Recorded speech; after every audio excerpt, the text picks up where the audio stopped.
So if they're a liberal, they can't be a good parent. You realize how fucking stupid you sound? Most likely believe in liberal ideology like you, and feminism like you. They gave him free will, and guess what? They set no boundaries. He started becoming a drug addict, and he killed him. He failed as a parent, and you know nothing about it because you're not a parent yourself. Okay, so keep crying, bro. You know nothing about the Reiner family. I know about being a parent. Obviously, you don't. You know nothing about the Reiner family. Every family has different circumstances. Every death have different circumstances. Every drug addict. How many people get killed by their sons? Every drug How many people get killed by their sons, sir? Can I just finish my I'm sentence? asking you a question. How many people get killed by their sons? And you're out here defending that shit? You can ask me anything you like, but let me finish or this conversation is over. Because I'm not going to let you ransack this conversation. I'm telling you what it is. Okay, I'm not going to, and I'm telling you how it is. Okay, a guy who has no kids.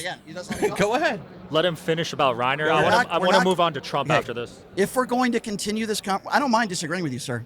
Okay, I do this for a living. Not too well. If we're going, would you like to have a conversation, or would you like to end it?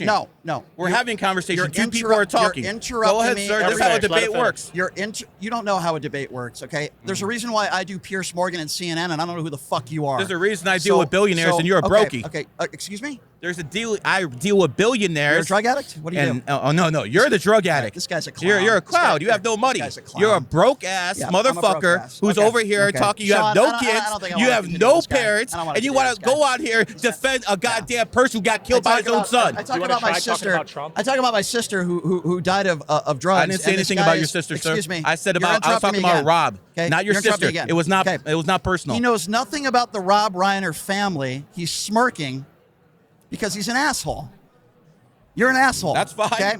I agree. I am an asshole. But you're an uneducated person who has no fucking father. You're not a goddamn father. You have no idea what fatherhood is all about.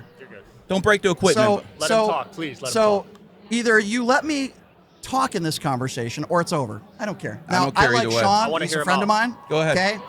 But I'm not going to do this for an hour with you if you're just going to scream and yell and act like an asshole. So we could either have a respectful conversation and start over, which I'm willing to do, or the point that I was trying to make about Reiner, and then we can move on. He is making an assumption that because somebody is a liberal, they must have been bad parents. That because a son was a drug addict, they must have been bad parenting. Now, that is obviously an ignorant, gross assumption. He knows nothing about the intricacies of the family, which I do. So we can move on now, but I just want to show that to this issue that you are ill-informed and you are making gross assumptions about a family that you know nothing about other than that the son had drug issues and he killed his parents. The only point that I was trying to make at the beginning of this conversation, which, by the way, you didn't respond to, and I started by talking about Charlie Kirk, and anyone that celebrates his death I think is despicable, which we agree on. And then you have the President of the United States who made horrific remarks the day of and the day after. Why are you clapping? I love my president. I love my president. The best president in modern American history. I didn't ask you. And I like the fact that he has Trump derangement syndrome. You have Trump fellatio syndrome. This is funny, bro. Yep. This is funny. It's a great insult. You're out here talking about he understands the family unit. He doesn't even have a family unit. What would you know anything about it? I know this. I know no conservative family has drug addicts to the point where liberals do. That's a fact. It's these liberals who go around talking about let's make heroin legal in Seattle. Let's make drugs. Let's exchange needles. These are all liberal policies he supports. I am about the family unit. Donald Trump's about the family unit. And I promise you, Donald Trump's kids will never harm him. Which elected Democrats said that they want heroin to be legal? I believe in Seattle. Which Democrat? I believe in Seattle. They have a whole bunch of drugs. I asked you the Democrat. I would say the people who run Seattle. They have Who? a very Name me one person. The former mayor of Seattle, I believe. Who's the former mayor? I don't remember. So her you name. can't name me one person, but the Democrats are trying to legalize heroin. Dude, you're ridiculous. The Democrats are all about legalized drugs. Give me one name. Where the needle exchanging programs are in San Francisco, in Seattle. I don't need to know the politicians to know where the drugs are coming from and who are the drug addicts. Sir, you just said that Democrats are trying to legalize heroin. I gave you a very Look it up on ChatGPT. So just because I don't know the answer doesn't mean it didn't happen. Look it up on ChatGPT. There you go. Look it up.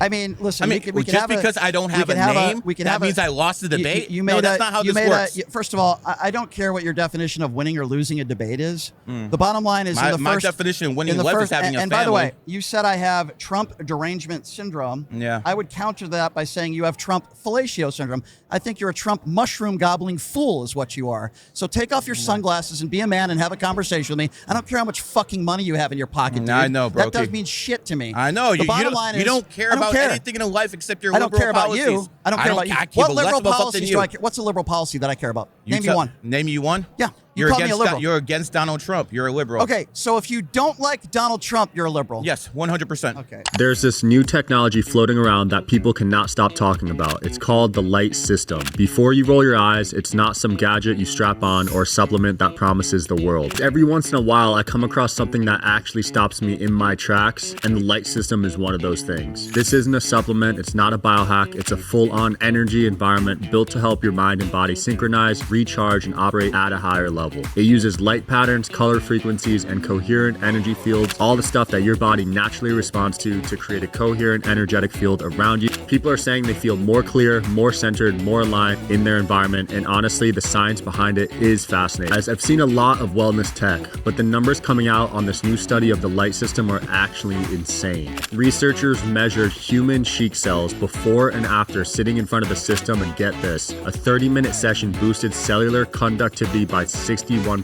The study even showed increased conductivity in isolated DNA, which is associated with stronger structure and better repair pathways. The result, more clarity, more balance, and more alignment. You could save $500 now if you go to thelightsystems.com and use discount code Sean. This guy is just... 100%, sir. I mean, is this a serious guest? Oh, yeah, Are it's you a serious guest. I have way more following on YouTube than you. I have more on TikTok than you. I should be asking you who the hell you are. What's your job? Like, what do you do? I'll tell you what I do. I am the #1 person in my field, something you'll never be. What's the field? I am a numerology and astrology. I'm the #1 guy. Good. So here's the thing. So you're not I'm up there at Michael Jordan level. You're actual nobody. I'm going to be the one who's getting clips here, not you. Got you. I have twice as many on YouTube as you do. You're an absolute nobody. So you know what the worst part is? What's the worst part? You're in your 40s. You have no kids. You have no wife. Are you a homosexual, sir? Sean, this guy is... Are you... Answer the question. It's sus. It's suspect when a man is in his 40s, Sean, no kids, no wife. Bye-bye. So if there's a guy that wants to have a serious... There you go. Say it again. Trump 2028. If there's a guy... Well, this guy's unhinged. He's obviously not serious. I'm happy to have serious... Now, I've debated, Caroline Leavitt, Robert F. Kennedy Jr., some of the biggest people, in the Trump administration. And got smashed every time. Obviously, it's a waste of my time to talk to this guy. If he's just going to call me homophobic slurs and